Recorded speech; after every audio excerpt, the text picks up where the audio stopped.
Alors dans cette partie, on va voir le fonctionnement de l'outil gomme. Donc je vais aller dans le menu Fichier, Nouveau, et on va créer un document donc pour le web, donc dans l'onglet Web, commun, et ça va s'appeler donc gomme, voilà, comme ceci, donc en mode paysage, et on va créer le document.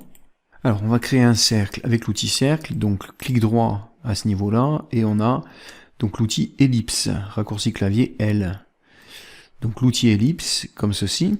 Donc c'est au niveau de la zone entre l'outil trait et le pinceau, par exemple. Hein, tout dépend des outils qu'il y a, mais c'est pas loin du pinceau, hein, l'outil ellipse. Donc on a l'outil ellipse, on va vérifier au préalable les options. Donc là on va demander un fond bleu. Et ici, pas de contour au niveau de l'objet. Et on va appuyer sur majuscule pour faire un cercle. On va faire une forme extrêmement simple et on va demander l'outil gomme. Donc vous voyez l'outil gomme c'est celui-là, donc ici majuscule plus E.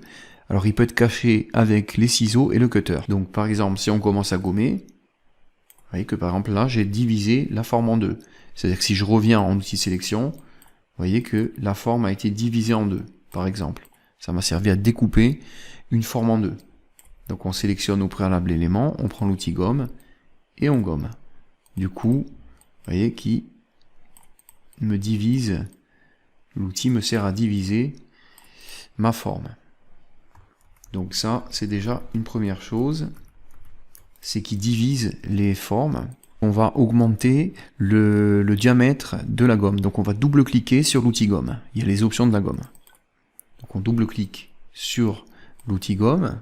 Et maintenant, donc on va pouvoir changer, par exemple, la taille de la gomme. Donc qui était un peu trop petite, donc on va augmenter la taille de la gomme. Donc là on est à 50 points. Comme ceci. Donc là je vais valider avec OK. Et vous voyez que du coup, évidemment, la gomme, le diamètre de la gomme est plus grand. Donc là ce qu'on peut faire, c'est voilà, par exemple ce style d'effet, on peut rogner comme ça sur l'objet. Vous voyez qu'il réinvente les points d'ancrage extérieur. Donc c'est un peu comme l'outil gomme de Photoshop qui gomme les pixels de l'image, sauf que là, on enlève, c'est comme si on soustrait au tracé, mais on redéfinit la courbe mathématique.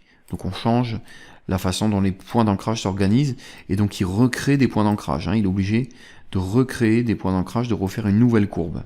Donc on redessine carrément une nouvelle courbe, et il rajoute des points d'ancrage. Alors le défaut, c'est qu'il y a pas mal de points d'ancrage, c'est pas hyper propre, mais on a un résultat rapide qui est quand même correct.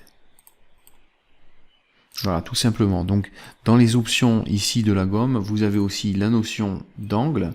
Alors, elle est utile quand il y a le concept d'arrondi, c'est-à-dire qu'on peut écraser notre forme, notre gomme, et utiliser des gommes un peu calligraphiques, on va dire, un peu elliptiques, donc pour gommer de façon différente. Et là, en changeant d'angle, ça va changer. Donc ici, par exemple, si on valide, on va pouvoir gommer, vous voyez, avec une gomme qui est différente. Donc on a des angles d'attaque différents. Voilà, on peut attaquer différemment l'angle. Donc voilà la possibilité qu'on a. Donc ça peut être pas mal pour des effets de poils, tout ce qui est poils, cheveux, herbes, par exemple. Alors dans les options, en double-cliquant sur la gomme, vous avez aussi la possibilité de définir un mode aléatoire. Vous avez aussi les variations en fonction de la pression de votre tablette graphique. Donc si vous avez une tablette graphique, vous pouvez définir par exemple la taille de votre gomme qui varie en fonction de la pression de votre tablette graphique.